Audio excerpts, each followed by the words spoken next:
2세기 초 교회가 태동하고 난 얼마 후인 서기 150년경에 발견된 한 문서에 익명의 저자가 디오그네투스에게 보내는 편지라고 하는 글이 적혀져 있는데요.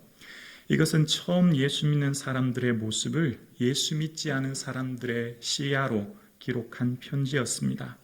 그 편지에 보면 이런 기록이 있습니다. 그리스도인들은 자기 나라에 살지만 나그네처럼 산다. 지상에서 세월을 보내지만 하늘에 사는 사람들처럼 보인다.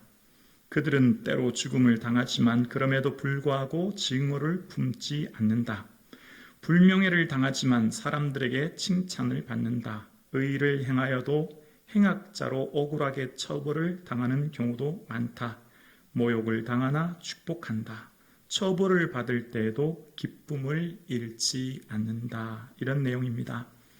2세기 초 교회가 생긴 후 약 60년 돼 이후는 이 로마 황제들의 박해가 극심한 시대입니다. 여러분도 아시는 것처럼 사람을 죽은 시체와 함께 묶어서 광야에 내던집니다. 그러면 죽은 시체의 균이 그 산사람 몸에 들어와 죽게 하게 되는 끔찍한 형벌, 또 사람을 나무에 묶어서 기름에 불을 붙여서 밤새도록 도시를 태우며 화형에 태워주는 형벌, 그리고 또한 산 사람을 사자와 같은 동물에게 던져져서 먹이로 주는 형벌 같은 지금으로는 도저히 생각하지도 못한 형벌이 있던 시기가 바로 초기 이 2세기 말 교회의 모습입니다. 극심한 박해로 인하여 예배 드리고 예수 믿는 것 자체가 공포요 두려움인 그 시대에 예수 믿는 사람들이 오히려 다른 사람들이 보기에 기쁨이 넘쳤고 오히려 그들을 처벌하는 사람들을 축복했다고 하는 기록을 디오그네투스 편지에서 우리는 살펴볼 수 있습니다. 어떻게 그들은 이 세상을 사는데 나그네처럼 살고 사람들에게 칭찬을 받았고 처벌과 고통 속에서도 기쁨을 잃지 않았겠습니까? 성령님이 그들에게 충만히 임재했기 때문이죠. 그들의 삶 가운데 성령의 온전한 다스림 가운데 있었기 때문입니다. 그래서 오늘 본문 43절에도 보면 사람마다 두려워하는데 라고 이야기합니다. 이 두려움, 헬라의 뜻은 존경심과 경외심입니다. 공포심이 아니라 그들을 존경하고 경외하게 되었다는 거예요. 초대교회 성도들을 볼 때 예수 믿지 않은 사람들이 예수 믿는 그들을 볼 때 두려워하게 되었는데 바로 존경하고 경외하게 되었다라는 것입니다. 오늘 우리 성북중앙교회 공동체가 이러한 공동체 될 수 있기를 주님의 이름으로 축복합니다. 어떻게 초대교회 처음 태동한, 처음 생겨난 이 교회가 사람들에게 이렇게 존경과 경외심을 가지게 되었을까요? 표적과 기사를 많이 보여주셨고 또한 그들의 삶 속에서 삶의 다른 모습이 나타났기 때문이거든요. 바로 하나님이 꿈꾸는 나라, 하나님이 꿈꾸는 삶을 그들이 살아낸 거예요. 물건을 서로 통용하고 재산과 소유를 팔아 필요에 따라 나누었다라고 44절 이하 이야기합니다. 하나님이 꿈꾸는 나라가 바로 하나님께서 계획하시는 그 나라가 구약에 끊임없이 선포되는 나라였고 신약에서 선포되어졌는데요. 바로 신년과 안식년법을 통해 나그네와 고아와 가부들에게 굶주림이 없이 가난한 사람이 없이 사는 나라, 모든 사람들이 평등하여 인권이 존중받는 나라가 하나님 꿈꾸는 나라였고요. 그것이 실현된 것이 오늘 본문에 기록되어집니다. 신명기 15장에 보면 말씀에 순종하면 가난한 사람이 없으리라고 하셨어요. 이후에 4장에 보면 초대교회의 모습에 가난한 사람이 없었다고 이야기하지요. 하나님이 계획하시고 꿈꾸시고 바라보시는 나라는 모든 사람들이 평등하고 모든 사람들이 존중받으며 모든 사람들이 하나님의 형상대로 지음받은 사랑 안에 거하는 공동체를 꿈꾸셨고 그것이 구체적으로 오늘 실현되었습니다. 예수님께서도 처음 사역을 시작하실 때 회당에서 하신 첫 번째 설교가 주의 성령이 내게 임하시면 가난한 자에게 아름다운 소식이 전해진다라고 하셨지요. 희년제 되신 예수님을 말씀하시는 거예요. 모든 빚이 탕감받고 종으로 팔렸던 사람들이 자유민이 되고 모든 사람들의 경제적인 묶임과 고통에서 자유함을 얻을 뿐만 아니라 죄의 묵사슬에서 풀려나서 질병과 저주와 사망에서 풀려지는 생명의 역사, 그것이 바로 예수님이 이 땅에 오심으로 이루어진 거예요. 그것이 바로 성령님이 오심으로, 예수님은 하나님 우편에 계시고 보내신 성령으로 말미암아 성령의 충만한 은혜를 받은 공동체가 비로소 그런 공동체가 된 겁니다. 여러분, 가능할까요? 재산을 팔아서 내 아들에게 준다 그러면 이해가 되는데, 재산을 팔아서 내가 모르는 이웃에게 준다, 가능할까요? 내게 있는 물건을 내가 쓰기에도 빠듯한데 남들과 같이 공유한다, 가능할까요? 어떻게 이런 일이 있었을까? 지금으로는 도저히 믿겨지지 않는, 정말 있을 수도 없을 것 같은 일들을 성경에는 기록하고 있습니다. 그들의 삶에 어떻게 이런 일이 있었을까요? 그들 스스로가 하나님의 청지기로서의 삶을 살았어요. 생명, 재산, 시간, 내 모든 것 다 주님의 것이며 그 소유권이 주께 있으니 나는 위임받아 위탁받아 잠시 관리하는 사람임을 그들은 그런 인생을 살았기 때문이에요. 오늘 살아가는 성도님, 우리가 받은 내 생명, 내 삶 다 주께로부터 받은 것인 줄로 믿습니다. 이 땅 100년 잠시 관리하는 거죠. 결국 우리의 삶은 시간의 내역서, 물질의 내역서를 가지고 주님 앞에 보고 드릴 거예요. 그때 우리의 물질이 영혼을 준비하는 씨앗이 될 수 있기를 주의 이름으로 축원합니다. 이 땅에서 심고 하나님 나라에서 거두는 영혼을 준비하는 씨앗, 그것이 바로 저와 여러분의 물질이 될 수 있기를 주님의 이름으로 간절히 축원합니다. 예수님이 주인 되었거든요. 예수를 하나님이 주와 그리스도가 되게 하셨다고 36절에 말하거든요. 내 인생의 주인이 예수님이고 내 인생의 소유권이 주께 있고 내 모든 선택의 중요한 순간 예수님께 물어보고 예수님의 결정에 따라 살아가는 삶을 살았던 그들은 모든 재산을 팔아 나눠주게 되었습니다. 또한 그들은 하나님을 아버지라 모시고 살았기 때문에 이제 내가 함께 교회 공동체를 하는 그 모든 사람들이 내 형제 자매가 되었습니다. 하나님을 아버지로 모신 그들은 이제 내 재산을 팔아도 줄 수 있는 것, 그들은 내 가족이 되었기 때문이에요. 가족에게는 더 주지 못해 안타깝지요. 주어도 아까운 것이 없지요. 사랑하는 자녀, 사랑하는 이웃, 내 형제 자매에게는 마음껏 줄 수 있지요. 가족 공동체가 된 거예요. 성북중앙교회가 꿈꾸는 교회, 이런 교회가 될 수 있기를 주의 이름으로 축원합니다. 무슨 사람이 많고 시스템이 좋고 물론 그것도 중요하겠지만 더 중요한 것은 함께 울고 함께 웃는 공동체. 우리 권사님이 얼마나 아프시고 힘드실까? 내가 오늘 더 기도해 드려야 되겠다. 우리 집사님이 경제적으로 얼마나 힘드실까? 내가 이것이라도 조금의 보탬이 되어야 되겠다. 아파하고 함께 우는 가족의 공동체가 바로 우리인 줄로 믿습니다. 그래서 우리는 행복한 거예요. 기쁨이 넘치는 것입니다. 내 삶의 모든 소유권이 주께 있고 하나님께서 허락하신 가족 공동체가 바로 우리입니다. 그래서 만나면 기쁜 거예요. 즐거운 거예요. 재산을 나눠주는데 어떻게 기쁠 수 있습니까? 많이 모아야 기쁘지요. 그런데 나누어도 기뻐요. 그러니 이것을 어떻게 세상 사람들이 이해할 수 있을까요? 우리의 감사는 세상 사람들의 감사와 조금 달라야 된다 생각합니다. 무엇을 많이 가지고 어떤 자리에 오르고 무엇 삶이 나아진 것으로 인하여 물론 감사해야 되지만 그렇지 아니하실지라도 감사하는 거죠. 내가 주를 위해 헌신하고 수고했더니 손해보고 피해보고 어려움 당했는데 슬프지 않고 오히려 기쁘고 주를 위해 살았는데 오히려 어려움 당했음에도 불구하고 내 마음에 기쁨이 넘치는 감사, 그런 감사가 저와 여러분에게 있을 수 있기를 예수님의 이름으로 축복합니다.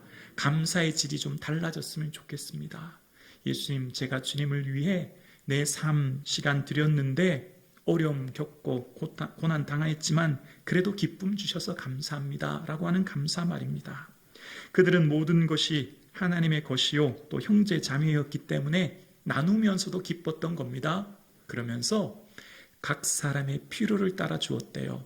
여러분, 필요는요, 내 속에 있는 욕망이라고 하는 것이 있기 때문에 무한대의 필요가 우리에게 있어야 합니다. 필요는 채워질 수가 사실은 없어요. 여러분, 얼마의 돈이 있어야 만족하시겠습니까? 돈이라고 하는 건요, 내 안에 있는 욕망이라고 하는 게 있잖아요. 그러니까 이 필요는 사실상 무한대예요. 돈은 많으면 많을수록 좋아요. 돈 싫어하는 사람 누가 있을까요? 그런데 어떻게 필요가 채워지나요? 뭘 말하는 걸까요? 채워질 수 없는 필요가 채워졌대요. 성령의 온전한 충만한 다스림으로 자족하게 되었다는 거죠. 예수님, 이만하면 충분합니다. 이것만 해도 됩니다. 이것만 해도 충분히 제가 감사합니다라고 하는 자족 말입니다. 다른 사람들과 같이 다른 사람들처럼이 아니라 나에게 해주신 절대적인 은혜로 인하여 감사하고 기뻐하는 것 말입니다. 그래서 풍부나 비천이나 배고픔아 궁핍 어떠한 상황에서도 감사하는 이 자족의 은혜가 저와 여러분에게 있어질 수 있기를 주의 이름으로 축원합니다. 이 사순절 기간 주님께서 저와 여러분에게 주신 은혜를 세어보는 기간 되었으면 좋겠습니다. 하나님이 내게 주신 은혜를 한번 손꼽아 세어보십시오. 얼마나 많은지. 그것으로 인하여 내 삶에 감사가 풍성한 사순절 기간 되기를 예수님의 이름으로 축복합니다. 이미 받은 은혜가 얼마나 많은지 몰라요. 이미 주신 은혜를 얼마나 우리가 누리고 있는지 몰라요. 그런데 우리가 그 은혜를 잠시 잊고 살 때가 얼마나 많은지 모릅니다. 여러분 아시죠? 우리나라는 6.25 전쟁 이후에 1인당 국민소득은요 500배 이상 늘어났어요. 수출은요 3000배 이상 늘어났습니다. 우리의 삶의 수준이요 수백 배 수천 배 나아졌거든요. 그런데도 여전히 많은 사람들이 곤고와 곤핍과 고난 가운데 살아갑니다. 오늘 저와 여러분에게 주신 일들이 당연한 건 없죠. 다 하나님의 은혜예요. 주의 주신 은혜로 인하여 하나님 주시는 감사가 풍성한 사순절 되기를 주의 이름으로 축복합니다. 하나님께 드리는 예물에 당연한 건 없어요. 한 분 한 분 드리는 모든 예물이 다 소중합니다. 예를 들면 하나님께서 풍성한 예물을 허락해 주셔서 많은 부요 속에 사는 성도님이 하나님께 예물 드리는 것, 또 그 성도님이 하나님께 많이 드리는 것이 결코 당연한 게 아닙니다. 많은 부를 가진 분이 하나님께 많이 드린다고 해서 그것이 당연한 게 아니에요. 많은 기업을 경영하시는 분은 그만큼 그것을 경영하기 위한 투자와 또 여러 가지 준비를 하시기 때문에 더 많은 것이 필요하거든요. 그래서 많이 가진 분이 많이 드린다고 해서 결코 당연하다고 생각하시면 안 돼요. 그것마저도 하나님 은혜인 거죠. 반대로 조심스럽게 말씀드릴게요. 드리지 못하는 것이 결코 당연한 게 아니에요. 죄송해요. 드리지 못하는 것이 당연한 게 아니에요. 양이 아니잖아요. 어떻게 내 마음이지 않습니까? 그래서 우리의 삶은요, 당연한 게 없는 거예요. 삶을 곰곰이 반추해 보면 어느 것 하나 단순하게 당연한 일들로 되어진 것이 없는 것입니다. 모든 것이 하나님의 은혜 가운데 있어진다면, 그렇다면 모든 것이 하나님으로부터 받은 것임을 고백하는 것, 그것이 내 삶을 구별하여 드리는 물질이라면 그 물질을 통하여서 하나님께서 기뻐하시는 것이죠. 그것이 바로 청지기의 사명의식이요, 그것이 바로 하나님께서 모든 것을 주셨음을 믿음으로 고백하는 삶의 고백입니다. 이번 2022년 부활절은 조금 특별한 은혜를 체험하기를 원합니다.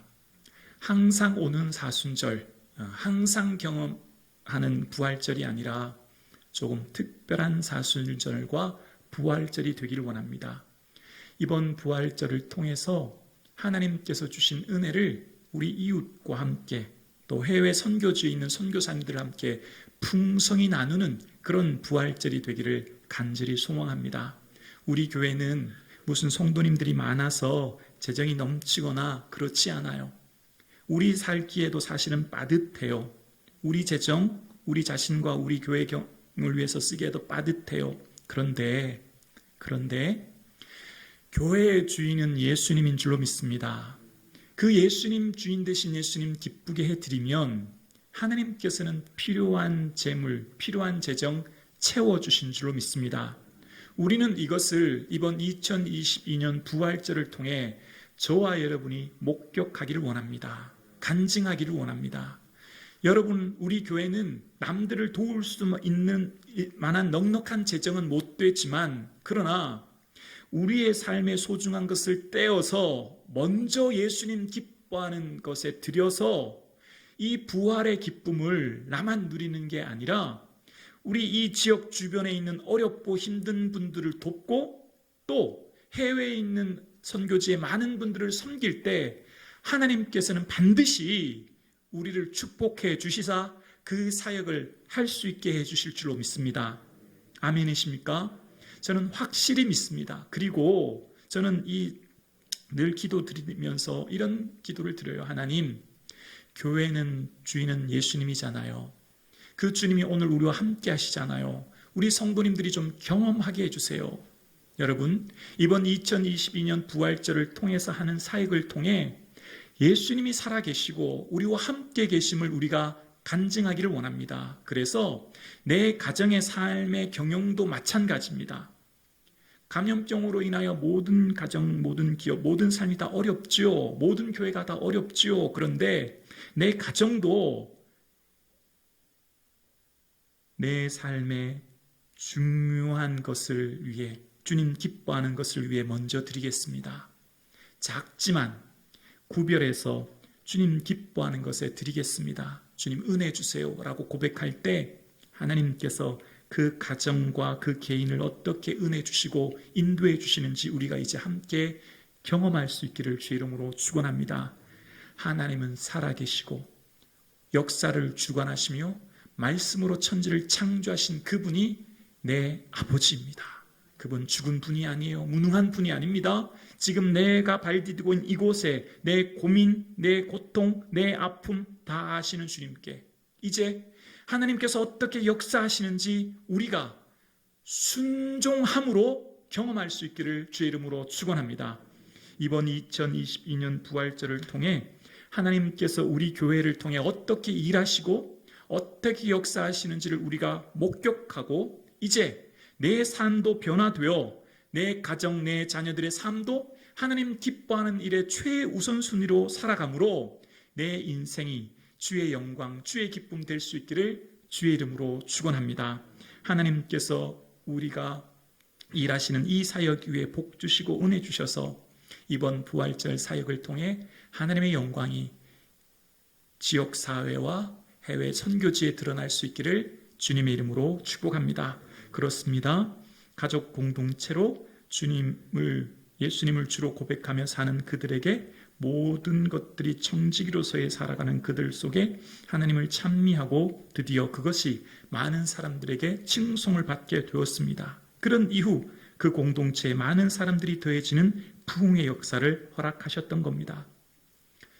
주인이나 종, 남자나 여자, 부자나 가난한 사람, 로마인이나 유대인이나 이방인 모든 사람들이 아우러지고 하나 되어지는 가족 공동체가 되어서 함께 울고 함께 웃는 기쁨의 공동체가 되므로 모든 사람들이 칭찬하며 부러워하며 두려워하는 공동체, 바로 초대교회 공동체가 되었습니다. 성북중앙교회가 하나님께서 은혜 주시사 이런 공동체 될 수 있기를 주의 이름으로 축원합니다. 성령의 온전한 다스림 안에 주님, 이것으로 인하여 충분합니다.